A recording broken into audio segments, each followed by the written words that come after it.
Today we are lucky enough to have Miss Amy Post on here, and I'm looking at your book, Amy, and before we start in our conversation, I would love for you to kind of give me a brief synopsis that I already don't know, but for those who may be watching or listening online, out of the gray into the light.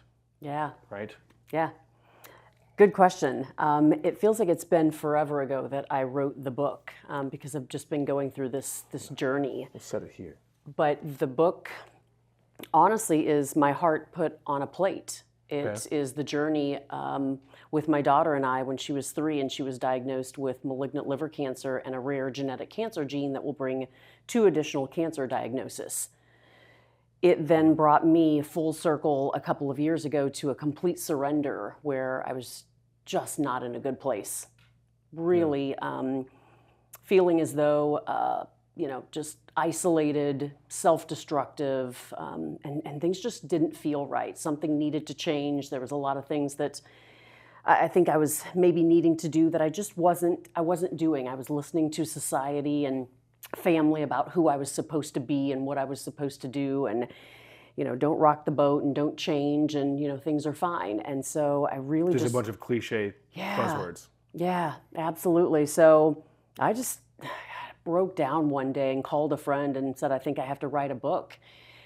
And it really turned into one of the most healing things that I've ever done. But it allowed me to look back through, at that point, it was 8.5 years of what I had been through with my daughter, all of the things that we had, really gone through together, and then, trying to look at it through different lenses with a different perspective, because I had... So this was after the buildup of all that is unreconciled. Yeah, it was unreconciled trauma. And, yeah, I really just kind of pushed it away. It's probably hard to feel that way because as a parent, I've been blessed enough to not be able to compare directly to that story, but understand the fact that the first thing we want to do is take that pain away from our child. And so when you have to be that vigilant for her, there's probably no room for you to grieve over your own stuff. Yeah, and I think that's what we all go through. I was always a yes person, putting myself last, no self-care, really no self-love. I just had too many things to take care of with her. But I hadn't even dealt with the first diagnosis. Like, I hadn't unpacked all the baggage and the anger and resentment and feelings that I really I wasn't sure how to unpack. And that's really where this book was born. What was your breaking point? It was the fall of 2022, and all of a sudden I just couldn't eat, I couldn't sleep, I couldn't function, and the past 8 or so years was just going through my head like a movie, theater. Like, I was just watching everything. I was reliving everything that happened. I was even remembering things that I had never remembered that happened.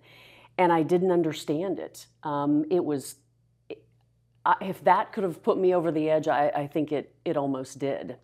And so at that point, when I called a friend and said, I really think that I need to write a book, but I think I need to heal. I'm not exactly sure, what I need to do or where I need to go. And he kind of just... Or where to start. He just really put me in with a great group of individuals that I think I'd been searching for a long time to help me feel that I was safe, give me kind of some direction, and keep me accountable. That's what I really needed. Because during the book, when I was writing it, I quit 3 times. Well, when you're depressed, it's hard to motivate. Yeah. Right? Yeah, and my publishers wouldn't let me quit, and my friends wouldn't let me quit, and I think that my whole life has been kind of leading up to this, and I did. I isolated myself for many years after my daughter was finally out of the hospital, but we were then preparing for the next cancer diagnosis, and so things were just really grim. I was still very fearful. My family really didn't get involved. They just wanted to say everything was fine, everything was great, but I wasn't fine. I just wasn't. So this book, and honestly, Corey, when I wrote the book, every time I turned the next corner, like, it felt different, it looked different. I feel every time I open it up, I'm reading a brand new book. It's like my whole life is just kind of falling into place. Because as you're accelerating, right? Yeah. That's weird because I started this show out of turmoil in a dark place. And I remember I called, one of the things too was that I I've always wanted to do something like this, just hear people's story. Yeah. I'm very passionate about listening to people's story. It helps me learn mine. And telling mine is therapeutic, as it is for many people, I guess, right? And so I was depressed, and I was sitting there, and I was like, enough secular BS. Yeah.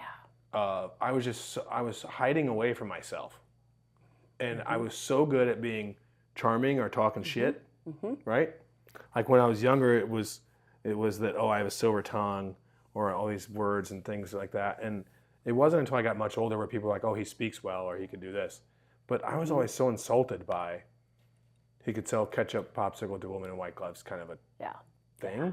And then I realized that the reason I was being like that was because it wasn't that I was necessarily like lying about everything to anybody. It was that I was lying to myself about everything.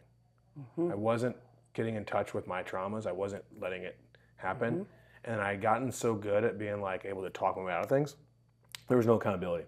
So I'd been in a situation, in a relationship where basically I was called out, and this is the only time in my life where I respected and cared about that person enough to like listen to it from a perspective of love from them. Yeah. And they were like, it just feels like a performance piece. Because you say these things, but after a year, if nothing changes, what is real?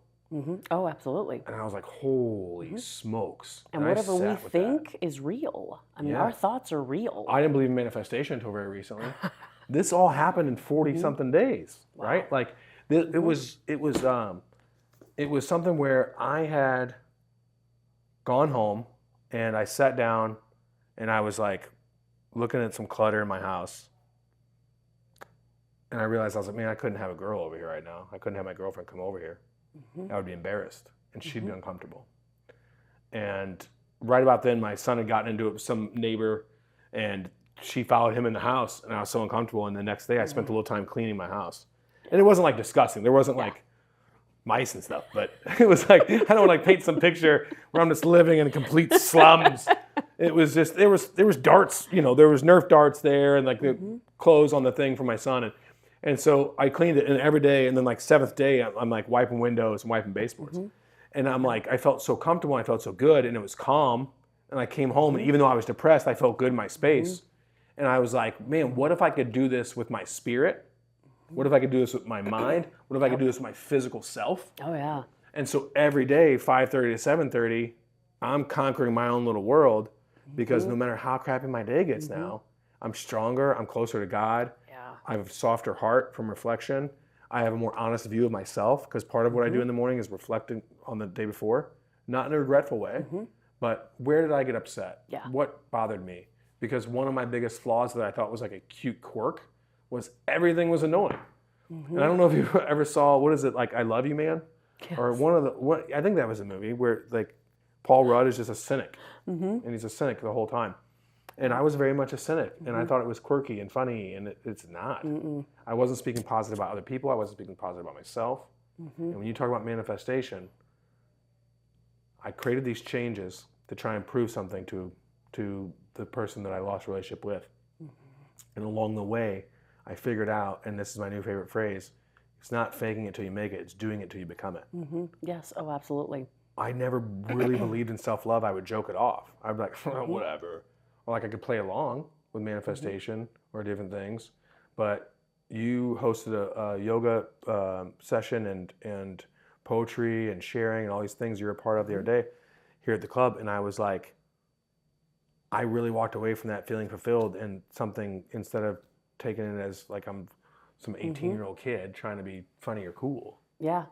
But I mean, I think we all are fearful. We don't want to lean into pain. Pain doesn't feel good. We push it away as much as possible. I mean, that's what I did for a really long time. And my family, we weren't on the same page. And I always tell people, after my daughter was diagnosed at age 3, it really causes cancer to the entire families. And that is really, really hard. An emotional cancer, right? Emotional cancer, absolutely. And then we were told, 90% of couples get separated, if they have a child that is diagnosed. And that was absolutely one of those moments. And it was less than 24 hours after we were admitted. We were just told, literally, that she had, a rare genetic cancer gene, and she had hepatoblastoma of the liver. She's 3 years old. They rush us in. They've already scheduled chemotherapy. They've already scheduled platelet infusions, blood transfusions. It was absolutely just terrifying. And so I think anything that we go through, and I never downplay, anybody's trauma or anything Sure, that they're because it's all going relative, through. right? Absolutely. That's something I'm learning Pain is too. pain, Yeah. but we don't want to go through it and we don't want to feel it, but it's the only way that you're going to get to the other side.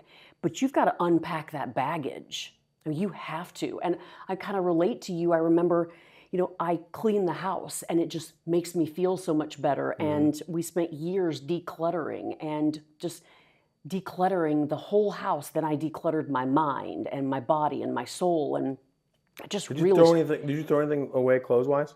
Oh. I threw 3 trash bags of clothes away. tons. We had in our upstairs area, we had 30 some bags. I was on a mission, but I needed to just get rid of a lot of stuff. But I also needed to get rid of things that were kind of still going, they were tainting in the house. Reminiscent of that time? Yeah. Okay. Yeah. And we went through different sections of this. And I always, talk to That's people. weird that you said, because that is a relatable thing that shouldn't be relatable, but maybe it's probably to more people than it's us, because I had all these cardigans, right? But some of these things I bought when I was like 17 years old. Why do I still have these things? I know. And I know. it was maybe you can relate to this. If I figured out that there was I had a comfortability with my own chaos. Yes. And I was afraid to kill the old me completely. And so I had these little anchors that I was hanging on to. Because I knew as long as I had that little anchor, no matter how far I drifted away into my new self, the devil could always pull me back to the old self. Oh, yeah. Easier than we think. And so I just started purging stuff. And it felt so good because I was like, there's no more me. Like, no matter what my situation is, no matter what relationship I enter into, that dude's gone.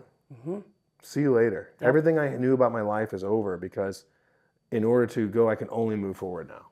Yeah, and I think, I don't know if anybody, listening today can relate, but I had such anguish and such resentment and anger, and I really needed to get rid of that. But Were you projecting on everybody else or towards yourself? I was projecting it onto my family because they weren't there for us. And I was angry that they weren't there for us. But then when they're easy targets because you know how to push those buttons. Completely. And I think I had to point that finger back at myself and realize everybody goes through trauma and challenges completely different. We all have our different strengths. And if I was going to make it through this, I had to, count my blessings like I did that very first day that I, landed in the hospital, be grateful for everything that I had, but change my mind frame. That was number one. It couldn't be everybody else continuously. It had to come back on me. I was angry that my daughter was diagnosed. I was angry that we couldn't control it. I was angry that I was all alone, and it was just manifesting up to the point where I almost couldn't go on. Yeah. And I think if anyone can relate to that, and I think it's very relatable, those times are really low, but you have to be able to change your mind frame and have gratitude and be positive and grateful for what you do have. But if there are things in your life that are still causing you those emotional, distress times, get rid of them. Just get rid of it. Well, and you really had to find one thing that I figured out, for me anyway, and I try not to speak with a broad brush anymore, because I always used to be like, put myself in this category that really was a protection by just saying, we do this, we do. I found that even my sons weren't inspiration enough for me at my darkest times. There was times when I had some really let's go ahead and end this thing. And I had these 2 beautiful boys. And I would think about it at those times where I'm like, is this my choice, or what would especially my youngest son's life be like afterwards? I had those feelings as well, and my husband would tell me, I don't know what's wrong with you, because she's better. You're out of the hospital, she's better. But there was still just so much turmoil within me. And once you lose part of that, it's hard to figure out where to go find it. Yeah. It's like, where do I find and then once I started packing, you talk about unpacking. That was when you're like, all this stuff was that you were trying to unpack emotionally. I started working with, along with my regular therapist, I work with a therapist who specializes in the inner child. Yes. And my first 2 sessions especially, it was so like, I compare it to like if you're doing a body cleanse and all the toxins are coming out of your body and you're just breaking out with acne everywhere, which by the way, that happened too from stress. Like it was literally coming out of my pores. Yeah. I was very manic for like 2 or 3 weeks. I didn't know why I was so manic. I've always kind of not been great at controlling my emotions. So that's something that I've been so excited about, like the inner peace and the inner happiness. Like it's like a lightning rod. Like I couldn't regulate. And I was always flying by the seat of my pants. I didn't understand why I was so stressed. I never had time in a day. All those things were so superficial once I figured out how to live purposefully. Yes. Get up and do my XYZ, plan my day out, do the same thing every day, win every day when I don't want to. Like the days that I work out the hardest now are the days that I don't want to go to the gym. Yeah. Yeah. Because I'm like, no, today I win. I win. I forgot what alternative punk song it was, but it was like my own worst enemy, right? Like Yes, we all are. Kick the shit out of me every time I figure out I'm my own worst enemy. There's no, I was saying today, there's not even a close second. There's not even a close second. Yeah. Yeah. This is it. Because usually the close second place is maybe a viewpoint or an opinion from somebody that's close to you that you're concerned about or you care about. Yeah. Absolutely. So that's still in your head. 90% of what you're thinking about is never going to come to fruition. Yeah. Yeah. And I think, the fear that we have, I mean, it's inaccurate things that we've told ourselves. It's not real. And I remember I was in the same position of just, my daughter was better and I could not figure out why I couldn't move to that next step. I was just carrying and holding on to so much of that baggage. And I met some individuals. They're my accountability crew, and I love Accountability them. buddies. Yep, they are. And that's why I ask everybody, who's your accountability crew? Because if you don't have a good crew, let's find you one. So I had to do that, and they, one in particular, she's just my saving grace. She actually is probably one of my closest friends now, and she's out of Colorado. I had to get into alignment. I had to structure my life and get into alignment. I had to create my new why. All right. When you say alignment, have to get my entire, like you go to the chiropractor and you get into alignment. Okay, yeah. I needed to get my personal situation, my health, spiritual alignment, my relationships, my spiritual, everything needed to be and get into alignment. Has to jive. Because I was really falling from my faith. My relationship was just crashing down with my husband, my relationship with my kids. I wasn't healthy spiritually, emotionally. I had just let myself really get to a bad place. And so she helped me start getting into alignment, and it was creating my new why. So I needed to find my vision, and I needed to write it down, and I needed to create and write down my new why. Did you make a vision board? Oh yeah. I made my first real one the other day. They're powerful. They are. And you need to write it down. You need to put it up wherever you can so you get to see it each and every day. Mine's on my dresser. Yeah, to remind yourself of it. Those were just pivotal moments for me of like, okay, I was trying to grab the why that I used to have, but that was no more. You want to create that new why of what do you actually want? Who are you? And for me, it was, what do I want in the back half of my life? I'm 48 now. I was 46, I guess, when I first kind of started going through this and writing the book. And then over the last 2 years, it's just been like powerful of I get to kind of put me first now. And that was huge to kind of have my own personal time to do what I want and not have to feel that I had to do everything and give to everybody else. And I could then kind of focus. And it's not selfish because you're actually better in those relationships now. Yeah, creating, absolutely. And people don't sometimes realize that. I think we do, but we're just running so fast and we really want to please other people. We, as humans, we are people pleasers. We want to make other people happy for the most part. Well, I had a dependency on people making me happy. I sought validation. I wouldn't have been able to do this show 5 months ago because I sought everybody's validation. And that's where I filled my void because I had abandonment issues. And so all my stuff came from that. And it was like, I was always trying. I mean, it would be a waiter at a table that I'll never see again in Minnesota, and I was concerned of what their opinion was of me. How ridiculous! Or I'd always try and put on a show to try and gain that person as a friend. And since I've stopped doing that and just been my true self, I've found that people are, maybe it's the caliber of people, like-minded people are attracted. But the people that I've attracted in my life since this has happened, including yourself, because we've had several conversations now, are so much more quality people. Yeah. Right? Like, and they're not the type of people that are going to go talk shit about you when you're done. Because they don't have any reason to. When you're truly happy in yourself, why do I care what you're doing over there? Right? Like there was a, if you're minding my business, who's minding yours? Right? Yes, exactly. No one cares. I mean, that's right. It's huge. I would lose sleep because somebody would talk to me with a smart tone at McDonald's. And I think, like, what did I do to them? Yeah, one of the things I had to do in this alignment, Corey, is I had to, and these questions were, they were deep. Like you sit down and you literally do your alignment. You go through all these different questions. That is this like a chakra thing? When you're talking about alignment, is there like a human map for this?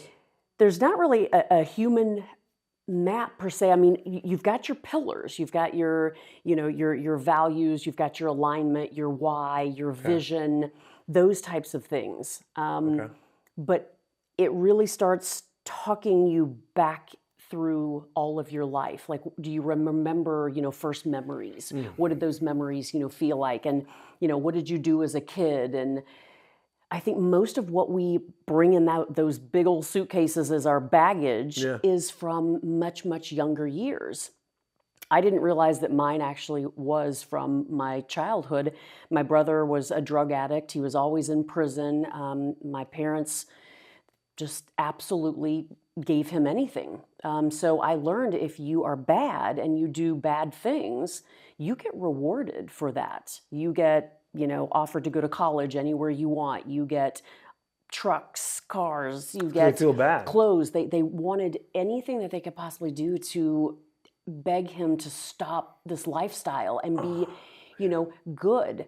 And I remember I was the good child, and everything that I did was so good. You're the one that gets shit on the most. And I was the one that was never rewarded. And so I learned that, if you do bad things, you are rewarded. And so that's where it stemmed for me, of just people pleasing. And if I work harder, make more money, just have more on my plate and never say no, people will love me and I will be liked more. Man, I was a scapegoat. I was the wild one. But the relationship I just got out of, and my aunt, who I look up to very much, were those people.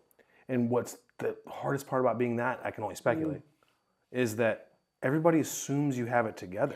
Yes. You're everybody else's rock. Yes. So when you have something go wrong, who do you turn to? The person you just gave advice to? Because one of the things I've learned along the way is that you don't take advice from people that aren't in a position you don't want to be in. No.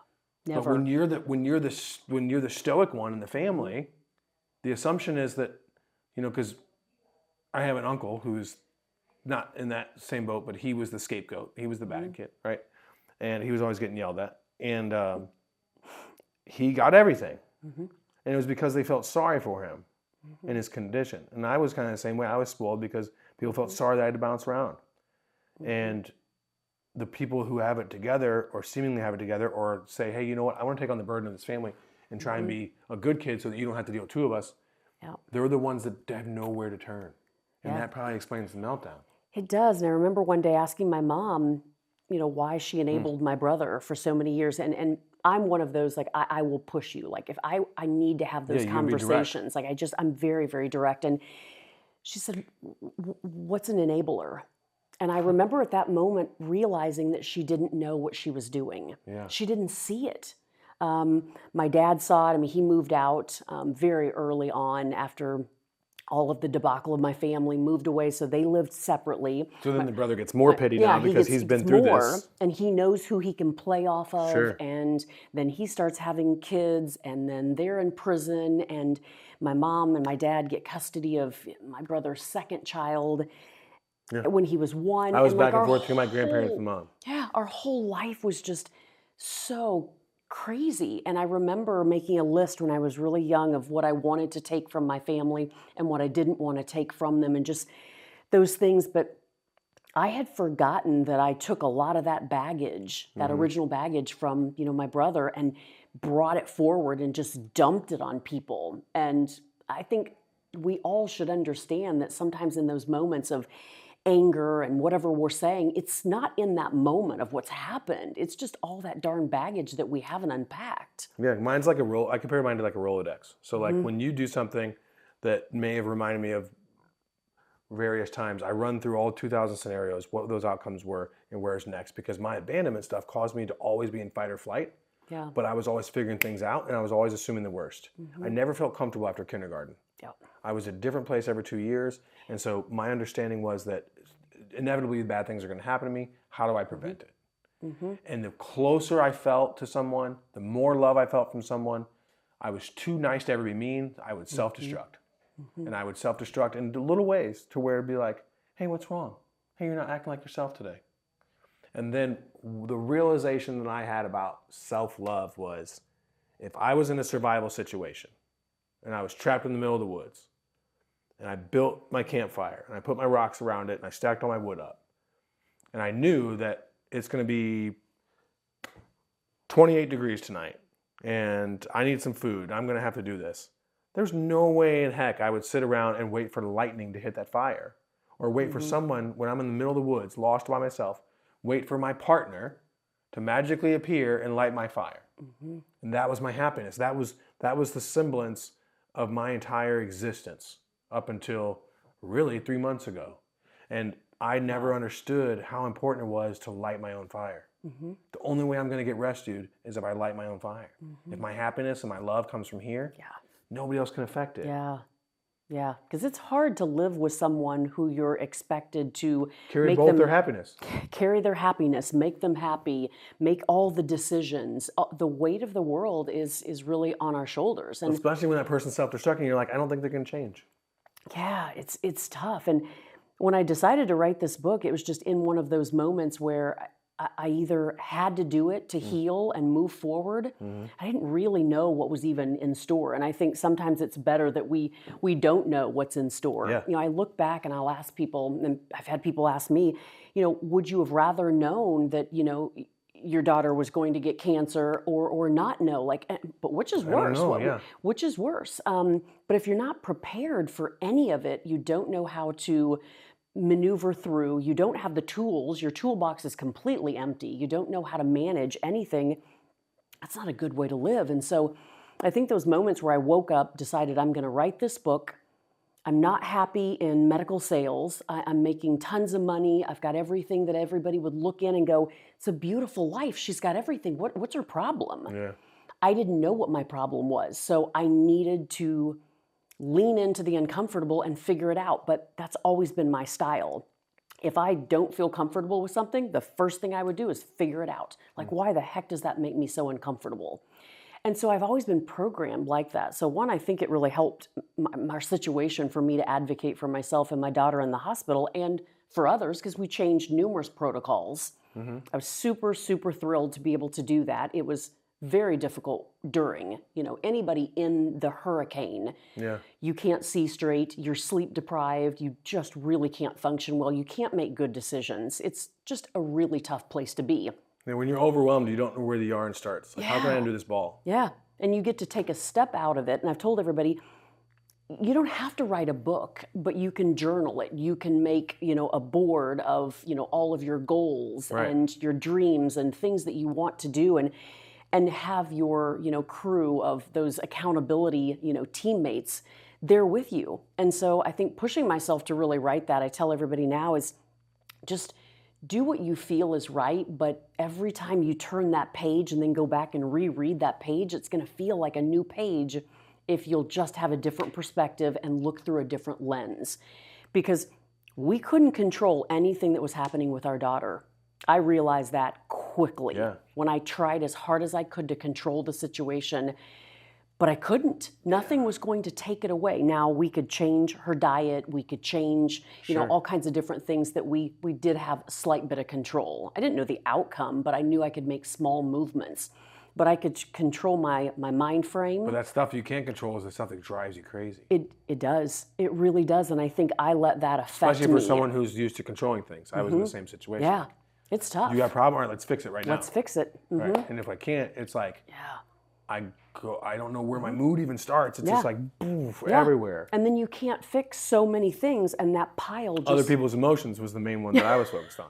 And then your rug is so high of the things that you couldn't fix, and it's very tough for someone like myself to not be able to fix someone's problem or fix my own. And so I think if we can all just change that mind frame and look at it through those different lenses and know every single day, like you said, starting with a different routine, mix things up. I mean, the most constant thing in life is change, and we had better embrace change in a positive way. And that's what I really decided to start doing. And that changed everything a couple of years ago. It took me from complete destruction to really having that firm vision. I have good days and I have bad days. We're all human. It's going to happen. But I'm still embracing the pain I'm going through. Like, I'm moving on in a lot of ways, but I still feel like there's this Japanese folklore about how soulmates are tethered by a string. Right? Have you heard this? Yes, I have. Yeah. Yes. And it can never be cut. It can be tangled. It can be lost. But if it's meant to be, and that's the true thing, it'll be there. So I still have this like string that I'm hanging on to. And so my biggest battle daily is I'm like, is this the part where I cut this string myself? Like, was this a seasonal thing? Was this what it took because I wasn't close enough to God? Because one thing I started realizing as I got closer is like, he's like any father, right? So you start getting out of hand and the smack in the back of the head. And I think that, you know, I had heart surgery as a kid. I was born with 2 holes in my heart. And I've had a couple emergencies, heart attacks, anginas along the way. Yeah. And I'm not really supposed to be here, technically, according to the doctors from then, right? Yeah. 21 to 25, I was supposed to have major heart failure. And so I think that I've started accepting that I have a purpose, and I've started accepting my gift is to engage people, because that helps other people hear things, and it's not about me. It's just I'm a conduit. And I think the reason I'm able to do that now is because I truly feel like a conduit, whereas before it would have been about me. And if we would have been sitting here, I would have been listening to answer instead of listening to understand, instead of learning lessons. Wow, that's deep. I mean, that's huge. Yeah. That is huge. Well, what's crazy is like, it comes from being honest with myself. I was never. And I don't think many of us are honest I think especially men. with ourselves. It's hard to accept that fact that I can still be macho and still like give into things that like feelings or like needing different modalities to heal. Because I come from a generation, but see, here's the thing is I mentor young men in my charity. And the reason I do that is because I'm like, I want to share this because I think somewhere along the way it got misconstrued where like it's okay to be not okay and everybody needs a safe space and this humble thing. But I think there's a real good medium about like, there's something more masculine about being in touch with your feelings. It doesn't have to be necessarily an effeminate thing or whatever. You know, it can be like, no, I'm a warrior in the garden, not a gardener in the war, right? Yep. And I always looked at it as like I was copping out or being dainty or whatever you want to call it, right? Like there's other words that I won't use, but it just didn't feel right. It was like, how am I a man? Yeah. But then I realized I was like, man, the shittiest thing I can do as a man is to project all this stuff, wear this armor of defense because I can't deal with my own traumas, and then enter into relationships where I'm supposed to love somebody and let them carry this weight and let them be responsible for my happiness because I can't find it myself because I can't admit my flaws and accept them and understand that we all have them and they're okay. Yeah. It's not about where we were. Yeah, it's how we deal with them and that sort of thing. But I'll go back to that accountability. I mean, and I think a lot of men, and I actually, it's so interesting. When I started creating my podcast last fall, I came across these men's groups, and they're just powerful men bringing other men together. And my husband has been involved in one. It's called Front Row Dads for a long time. And I had to accept that, you know, he needed that group. And sometimes even if I said something and then they said something, it was their idea and not mine, and that was okay. And he was hearing it You're used different. to that from being a parent, though, aren't you? Yes, absolutely. Yeah. But I think men need this accountability tribe. They need, that just as much as women do, if not more. I mean, I think I think all the key do. word there is tribe, right? Because it's primitive thoughts. Yeah. When I talk to veterans and I talk to athletes, there's a commonality there. And both of them would say that they wouldn't compare each other to the other one. Because most of these men and women are humble, right? But there's a brotherhood that you form.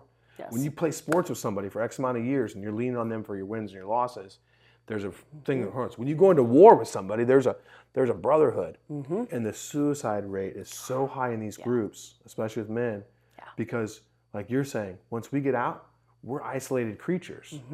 We're built to carry the load of our family. We're built to carry the load of the people we're here to protect.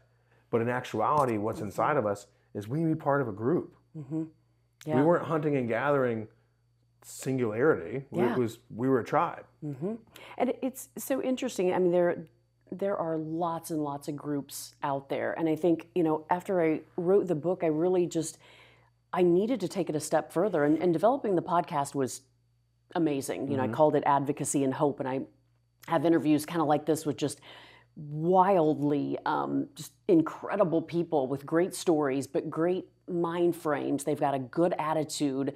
And they can give some pearls, to the audience and things that maybe somebody out there, if it's one person that grabs a pearl and it helps them and it keeps them from committing suicide or it helps them make a better decision, then that's great. And I needed so many things over, the last 10 years that creating this community of advocacy and hope was what I knew that I was, set out for. Like that was in my why when I started going through this alignment and I start writing all this stuff out. And it's like, I literally needed to create this community for others so we would have this safe place to be, this accountability tribe, these individuals that, we've got so many eyes and ears helping everybody with resources and everything that just needs to be, I think, talked about.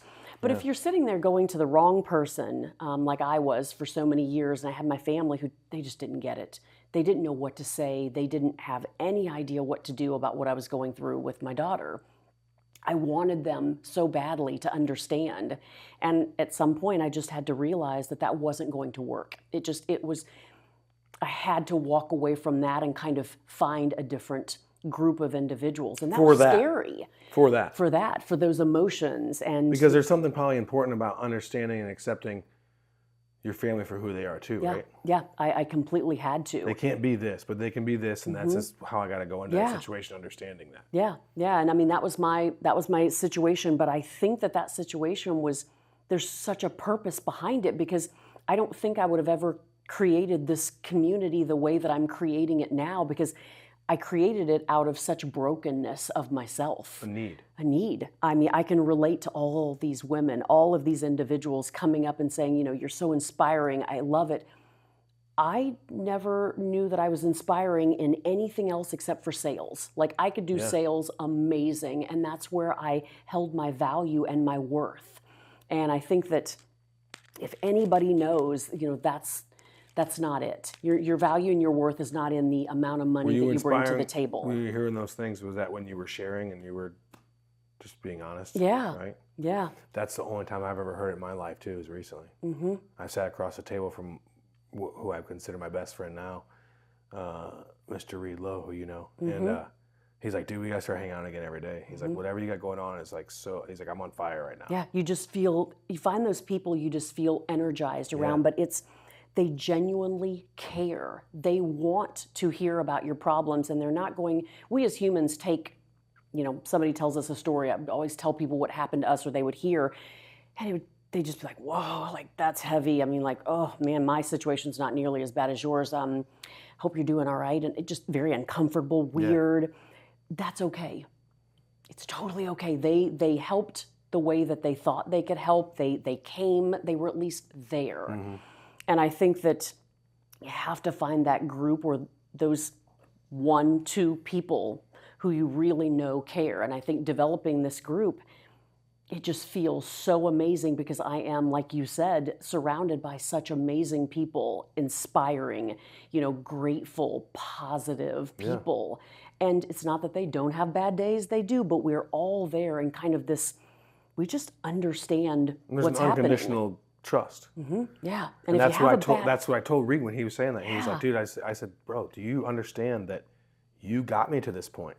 You stuck by me when I was dark, and you were like, literally said, I'm not giving up on you. Not giving up. I'm not leaving. I'm not going to leave. He was right when he said, he's like, I don't think anybody's ever done that. And maybe they have, but it never felt like they had. Because a lot of times, things are really heavy for people and they take it on their back and they want to solve it and they take it on as their own problem. Yeah. It's not a healthy way to do, but, we do it as humans sometimes. And I think if you can find those few individuals, and like I said, with this community, it really brings those 4 pillars of, personal alignment, and I call it health, that personal health, relationship health, financial health, and spiritual health. But we have to be in alignment in all 4 of those. And I meet people exactly where they are. Starting point. Yeah. Because I had to find my own, but it all falls into place. And so like one thing I would say is typically when I try and wrap a show, I always say that I'd like to speak on something that I feel like is wisdom that I learned from you today. And then I'd like you to leave everybody with some wisdom that you'd like to share. But through all the things that we've talked about today, one of the reoccurring things, and something that the best analogy I can think of would be that I feel like maybe given some of the things we've said in different ways, and we could get really deep into this, but the quick part of it is that we would all be better off and we would all get along better and have better relationships if we all focused on putting our own mask on first. Because if you're 100% in love with yourself and your happiness is here, it does shine, it does thing. But all of us are so dependent upon everyone else. Or we think it's our job, like you were saying, like it's our burden. If we all just focused on making ourselves better, we would all be better. Yeah, 100%. But it does take kind of taking that finger and pointing it back at yourself and really going, okay, what do I need? There's 3 of them. What do I need right now? Right. What do I need? Yeah. And within that group, I think it's very healthy that someone can bring something to someone's attention and they're like, I didn't even really know I needed that. Like, that's so cool. Yeah, and it's coming from a place of love. It's not like you're not being critical. No, we're not like, oh, you're broken or Right.